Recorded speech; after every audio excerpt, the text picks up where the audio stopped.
Hi friends, నమస్తే అండి. నేను ఈరోజు రెసిపీ గోంగూర కందిపప్పు వండుతున్నాను, పొడిపప్పులాగా. ఎవరైనా కొత్తగా చూసేవాళ్ళు ఎవరైనా ఉంటే సబ్స్క్రైబ్ చేసుకోండి. అదే చూసే మన లైక్ చేసామనుకోండి, లైక్ ఇస్తే కొంచెం అందరికీ వెళ్తుంది అన్నట్టు ఈ వీడియో. ఓకేనా ఫ్రెండ్స్? చూడండి, నేను పొడిపప్పులాగా చేసి చూపిస్తున్నాను. కందిపప్పుని మనము గోంగూర వేసి కుక్కర్లో వేయకుండా ఇలా ప్యాన్లో చేస్తే ఎలా ఉంటుంది, ఎంత టేస్ట్ ఉంటుంది అనేది ఒకసారి చూసి అలా ఫాలో అవ్వండి. నచ్చితే ఫాలో అవ్వండి ఫ్రెండ్స్. చూడండి, మంచిగా మనం ఉల్లిగడ్డలు మగ్గిన తర్వాత కందిపప్పుని మంచిగా నానబెట్టుకోవాలి ఒక గంట సేపు.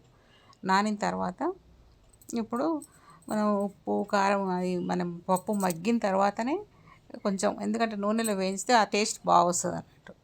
పప్పు మగ్గిన తర్వాత ఉప్పు కారం వేసుకొని కొంచెం మనం వేయించాలి. పప్పు వేయించిన తర్వాత వాటర్ వేసుకోవాలి. ఇది కందిపప్పు కదా, మనం ఫస్ట్ టైం మనం పుల్లకూర గోంగూర వేసినాం అనుకోండి, అది పప్పు ఉడకదు. కొన్ని వాటర్ వేసి సగం ఒక 50% ఉడికేంత వరకు దాన్ని ఉడికించుకోవాలి. అది మగ్గిన తర్వాత మొత్తం దగ్గరికి అయింది కదా పప్పు, అప్పుడు మనం గోంగూర పెట్టేసుకొని మూత పెట్టుకోవాలి. ఇప్పుడు ఆ గోంగూర మగ్గుతుంటే మనం కలుపుకుంటూ మగ్గించుకోవాలి. చూడండి అట్లా, లేకుంటే మాడిపోద్ది అన్నట్టు. చూసిండ్రా? అట్లా మగ్గాలి. అంత మంచిగా మగ్గితే దాని టేస్ట్ అనేది వస్తుంది అన్నట్టు. మనం ఫస్ట్ వాటర్ పోసి ఉడికిచ్చేది అందుకోసమే. ఈ గోంగూర వేసిన తర్వాత పప్పు ఉడకదు, పుల్ల కదా.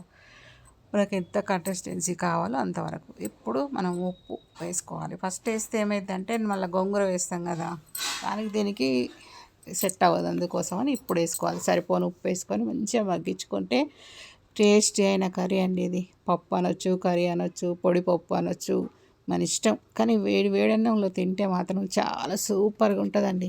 ఒకసారి టేస్ట్ చేయండి మీరు ఈ వర్షాకాలంలో. ఓకేనా ఫ్రెండ్స్?